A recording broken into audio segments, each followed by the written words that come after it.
Salut à vous, habitants de la planète pub. Comme vous le savez, tous les projecteurs de notre petit monde seront braqués la semaine prochaine vers une petite ville du Sud, célèbre pour ses plages, son troisième âge, ses blondes peroxydées et son festival de la publicité, Cannes.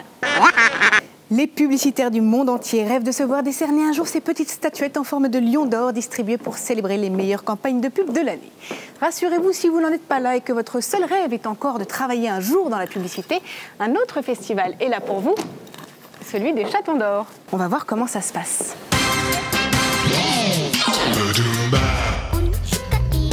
Depuis 3 ans, à Paris, une cérémonie récompense les jeunes apprentis publicitaires. Les Chatons d'Or, c'est leur nom, sont un clin d'œil au fameux Lion d'Or de bronze ou d'argent décerné au Festival international de la publicité à Cannes. C'était quelques jours avant Cannes, il y a 3 ans. On s'est dit il faut créer quelque chose d'un petit peu différent. Tous les prix se ressemblent un petit peu tous et on s'est dit on ne va pas récompenser les agences, on va récompenser les humains. Voilà. Et si possible plutôt les jeunes, ceux qui ne demandent qu'à émerger, ceux qui ne demandent qu'à montrer que voilà, on a des idées et on cherche un taf et on peut faire des choses bien.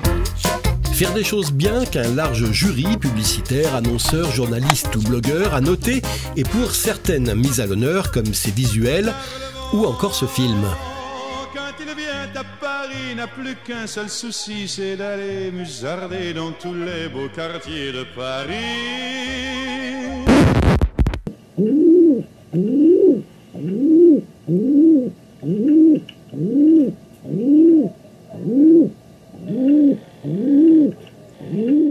Tous les gagnants n'ont pas forcément trouvé le job de leur rêve dans une grande agence, mais ils témoignent de ce que le Chaton d'Or leur a apporté. Merci à vous, j'espère que ça vous apportera plein de choses. Ça m'a apporté surtout de la notoriété auprès des gens qui m'ont suivi, auprès des gens qui ont aimé le film. What did you expect? Ça m'a apporté beaucoup de confiance pour la suite, pour pouvoir faire d'autres films, des courts-métrages et pourquoi pas un long-métrage à l'avenir. Ça nous a apporté de la notoriété, mais également un certain poids en fait, de pouvoir montrer qu'on a été relayé dans la presse et qu'il s'est passé quelque chose et qu'il y avait toute une émulation sur Paris. Quoi de mieux pour un jeune étudiant qui vient de finir ses études que d'avoir une espèce de prix avec une renommée nationale pour pouvoir se lancer en fait dans le monde professionnel. Et oui, il fallait s'y attendre, les jeunes chatons ne vont pas tarder à sortir leurs griffes. Allez, trêve de chatons, je passe du coq à l'âne et de Paris à Cannes, puisque c'est là que le Festival international de la pub ouvre ses portes. Good news, you're in the right place. Pour votre culture pub personnelle, sachez que c'est en 1954 que les publicitaires, grands copieurs devant l'éternel, ont lancé l'International Advertising Film Festival, qui à l'époque se tenait alternativement 1 an à Cannes et 1 an à Venise, comme le Festival du cinéma. Alors à quoi ont ressemblé les 60 grands prix décernés au cours des 6 précédentes décennies? C'est l'histoire qu'on vous raconte en 3 minutes 50 secondes, c'est parti. 1954, à l'Advertising Film Festival, seuls les films étaient alors récompensés et le tout premier Grand Prix est allé à ce film d'animation en stop-motion italien intitulé Il Circo, le cirque, qui faisait la promotion du dentifrice Chlorodonte. On est encore à l'époque de la réclame. Salut mignonne, que je lui fais? Je viens pour accorder le piano. Ça n'a pas l'air de l'émouvoir. Et elle me téléphone 2 types dans les tibias.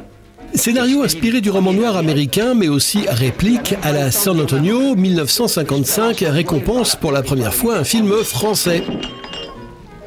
Et maintenant, causons. Ce film fait la promotion des vins du Postillon. Et oui, c'était bien avant la loi E20 et les restrictions publicitaires sur les alcools. À ce moment-là, j'avise un malabar déguisé en postillon, tout prêt à m'inviter pour une nouvelle danse. Les vins du Postillon, mon petit gars, t'en trouves partout. Faisons un grand saut jusqu'en 1984 qui récompense justement 1984, le film d'Apple inspiré du roman éponyme de George Orwell.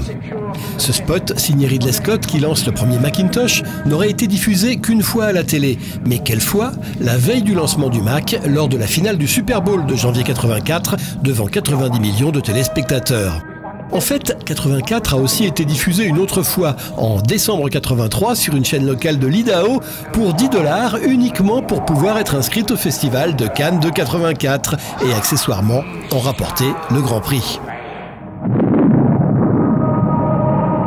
On January 24, Apple Computer will introduce Macintosh.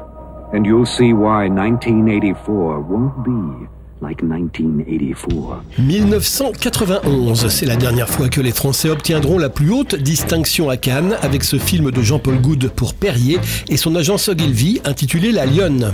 Pour l'anecdote, il a fallu attendre une journée entière que l'animal veuille bien produire un bâillement qui, filmé en gros plan et ralenti, donne l'illusion d'un gros rugissement.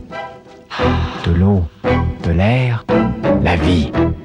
Scandale en 1992. Le Grand Prix va à ce film espagnol qui s'avérera par la suite n'être qu'un ghost, autrement dit un film fantôme qui n'est jamais passé à la télé et n'a été produit que pour gagner des prix dans un festival.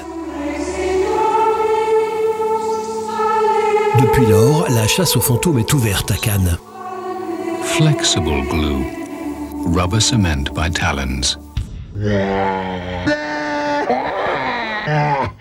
En 2000, c'est Budweiser qui obtient le Graal de la pub pour l'inoubliable Waza, qui va devenir un gimmick incontournable de la culture populaire.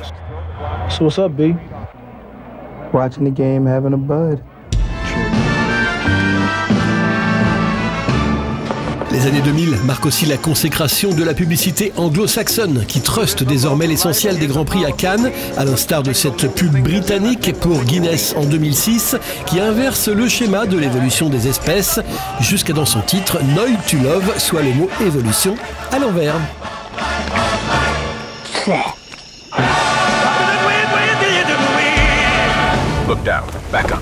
Et pour finir, un autre Grand Prix américain venu de nulle part sous la forme d'un long plan séquence en 2010, The Man Your Man Could Smell Like pour Old Spice. Puisse donc le Grand Prix 2014 être de la veine de ses mythiques prédécesseurs. Voilà, c'est tout pour aujourd'hui. La semaine prochaine, Culture Pub et Badoumba se mettent au rythme de Cannes. Alors soyez au rendez-vous sur le site. Ciao!